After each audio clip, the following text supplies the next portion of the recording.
Muy bienvenidos, queridos televidentes, a este nuevo programa de Diálogo Abierto, un programa especial que vamos a hablar para esta Navidad acerca de Jesús, el Hijo de María, con ese la paz.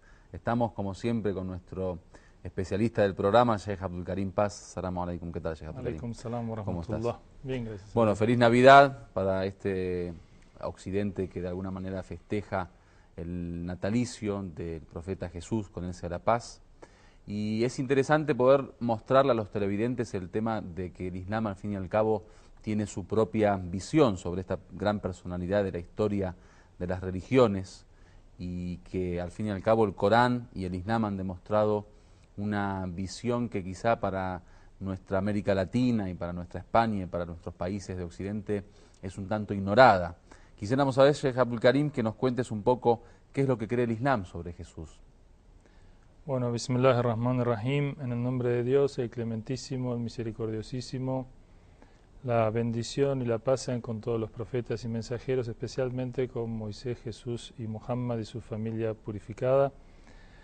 Bueno, el Islam recoge la tradición de todos los profetas y mensajeros porque Dios es uno y los mensajeros y profetas han venido de su parte para guiar, enseñar, gobernar, dirigir a la sociedad, a la felicidad, al conocimiento de sí mismo, de Dios, del mundo, del otro mundo.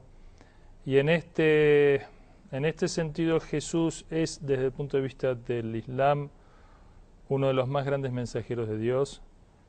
Y todo lo que tiene que ver con Jesús es un milagro, es una, digamos, irrupción de lo divino en el orden humano. Jesús, al igual que Adán, fue creado del verbo, es decir, en el caso de Adán, Adán no tiene padre y madre natural o biológico, sino que fue creado directamente por Dios. En el caso de Jesús, como un milagro desde el punto de vista del Islam, al igual que sostienen los cristianos, Jesús fue creado por la palabra de Dios sea, y desde su nacimiento, desde la anunciación del arcángel Gabriel a María, donde le dice que Dios le va a otorgar un hijo que va a ser honrado en el mundo y en el otro mundo, y que va a ser de los cercanos, mukarrabín, a Dios. Desde ese entonces que María está consagrada en el templo y es virgen y es pura y es devota, y hay en torno a María también toda una serie de milagros. Ya desde esa concepción Jesús es digamos, la manifestación de la voluntad, la misericordia, la guía de Dios para los hombres. Así que nosotros nos sumamos a la conmemoración de este natalicio, que es una bendición para todos los seres humanos, una esperanza para los seres humanos. Creemos que además, como vamos a ver durante el programa, que Jesús comenzó su misión, pero no concluyó su misión está por concluir, y tiene que ver con la manifestación de la justicia y el amor y la paz en todo el mundo. Muy bien, Sheikh Abdul Karim, específicamente sabemos que en el Islam, obviamente el Corán es la base fundamental donde toda la ciencia islámica y el conocimiento islámico va a desarrollarse a través del Corán. Es la revelación divina y es a través de ese libro revelado al profeta Muhammad que las enseñanzas del Islam se manifiestan. También tenemos la sunna del profeta o la tradición profética, que es la otra parte de las fuentes islámicas que desarrollan también las ciencias y el conocimiento del Islam. El Corán específicamente, ¿de qué forma habla de Jesús? ¿Acaso hay, por ejemplo, párrafos que hablan de la historia de Jesús, del nacimiento de Jesús, de los milagros de Jesús? ¿Hay alguna sura, por ejemplo, un capítulo que hable de eso? ¿Qué nos cuenta el Corán específicamente acerca de esta personalidad? Bueno, el Sagrado Corán tiene un capítulo, el 19, que se llama María, en honor a la Virgen María, y además a lo largo del Corán, en distintos lugares, habla específicamente de María y de Jesús, como por ejemplo en la sura Al-Imran, que se refiere a los padres de María, y allí menciona la aparición del arcángel Gabriel a María. Aparece también la historia de Zacarías, también la historia de Juan el Bautista, hasta llegar a María. Por supuesto, el Corán, como saben, tienen también los profetas, alude a los profetas anteriores. Cuando llega a María, presenta en distintos pasajes del Corán la anunciación del arcángel Gabriel, la aparición en forma humana de parte de Gabriel al arcángel a María y la anunciación de un hijo. Como María no era virgen y no estaba casada y no le había tocado ningún hombre, como ella misma le dice al ángel, dice, ¿cómo puede ser si yo no he tenido ningún contacto con un hombre?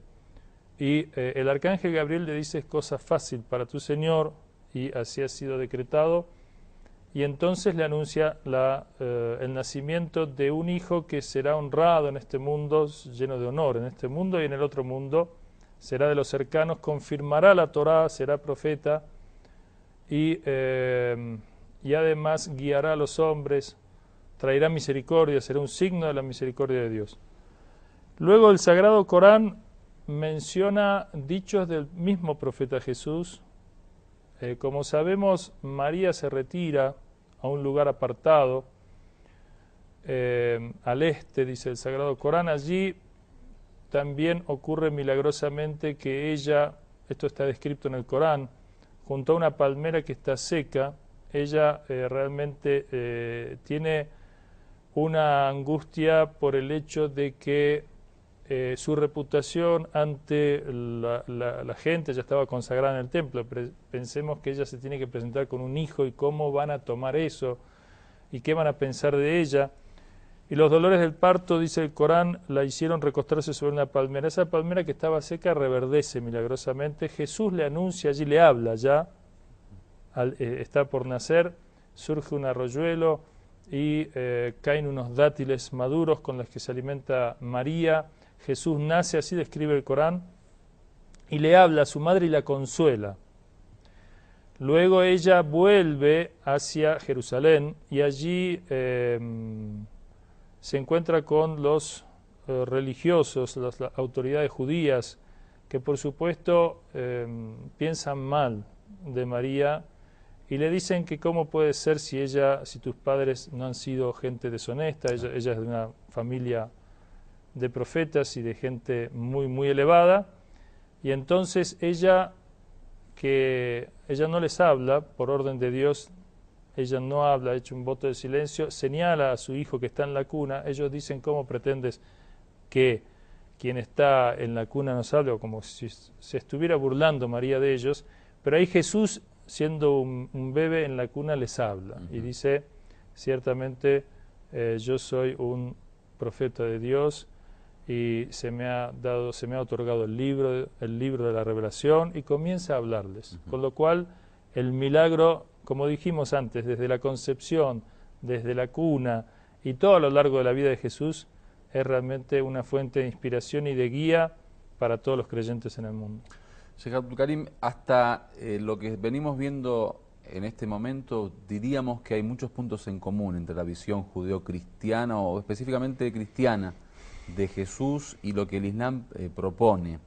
El tema del nacimiento, el tema de María Virgen, el tema del milagro o lo milagroso de su nacimiento, el tema del anuncio del ángel y todo lo que se viene hablando hasta el nacimiento de Jesús. Pero aquí Jesús se presenta como un profeta, dijiste. Y quizá uno de los puntos fundamentales que quizá es una distinción en el tema islámico, en la visión que el Corán propone de Jesús, es justamente eso. El Jesús profeta frente a la visión cristiana, en donde se encuentra a Jesús muchas veces como Dios o parte de esta Trinidad o el Hijo de Dios con más certeza. Entonces, ¿cuál es la visión islámica? O sea, ¿se considera el Hijo de Dios o bien...? Bueno, antes de contestar puntualmente a la pregunta, quiero decir que hay más puntos en común todavía, porque Jesús a lo largo del Corán es descrito como alguien que se opone a la opresión. Dice, no me estableció Dios opresor, desgraciado, o inclusive rebelde con mi madre, sino que benefactor o benevolente con ella. Y además Jesús, como dije antes, se opone a la opresión y realiza toda una serie de milagros como aval de su condición. Desde el punto de vista del Islam, creemos que posiblemente fue este carácter divino de su concepción, de no tener padre, de ser creado del Verbo, de obrar toda esta serie de milagros, lo que condujo a algunos a pensar de que podía ser Dios en persona, o Dios mismo, Dios encarnado, porque de hecho Jesús, tanto en la tradición bíblica, que es enfáticamente y esencialmente monoteísta, Jesús mismo dice, cuando le preguntan las condiciones para acceder al paraíso, dice respetar los mandamientos, y el primer mandamiento es que adorarás a Dios uno, no le harás imagen, ni creerás en semejantes para Él, y harás el bien al prójimo, amarás a tu prójimo como a ti mismo, amarás a Dios con todo tu corazón. Por lo tanto, si uno lee los evangelios, en grandes pasajes se puede decir que Jesús se presenta como un hombre, por supuesto elevadísimo, y adorador de Dios y distinto que Dios. Él dice, por ejemplo, el Padre, no me digas bueno, Él es bueno, o estará sentado a la derecha del Padre, dice, o distintas alusiones, mientras que alusiones concretas a que Él sea Dios en persona no hay, salvo en el Evangelio de San Juan, que hace una alusión a la encarnación del Verbo, pero que para nosotros, como dije antes, la creación del Verbo es, como dice el Corán, el ejemplo de Jesús es igual que el ejemplo de Adán, que fue creado del Verbo, de la palabra sea directamente. Por lo tanto, de hecho, la Trinidad se estableció siglos después de la elevación a los cielos de Jesús. Claro, de hecho, históricamente, los primeros cristianos y hasta el desarrollo de los padres de la Iglesia y hasta muchísimos años, siglos después, la palabra misma Trinidad apareció en el siglo IV, se instauró como un dogma oficial luego.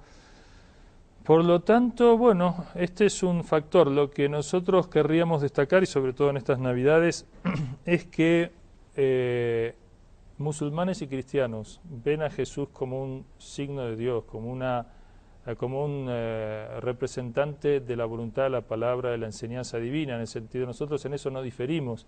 Para nosotros la palabra de Jesús es palabra de Dios. Las directivas de Jesús, las prohibiciones de Jesús, la guía de Jesús es la guía de Dios. Y nosotros decimos a todos nuestros queridos, digamos, hermanos en la fe de Dios y de Jesús y de María, que nosotros tenemos un desafío ante el mundo de hoy, en que tanto Jesús como el resto de los profetas, Dios mismo y la creencia en general y la religión y las escrituras, y estos modelos de inspiración han sido dejados de lado.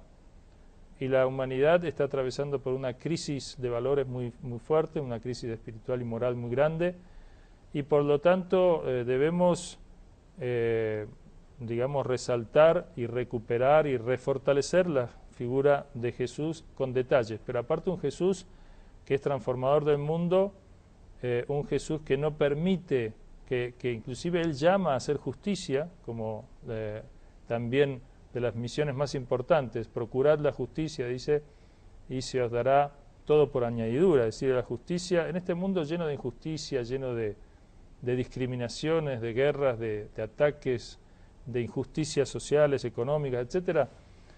Esto es lo que tenemos que rescatar, y seguramente la alianza de cristianos y de musulmanes, de creyentes, incluso de hombres de bien, hombres de buena voluntad, es esencial.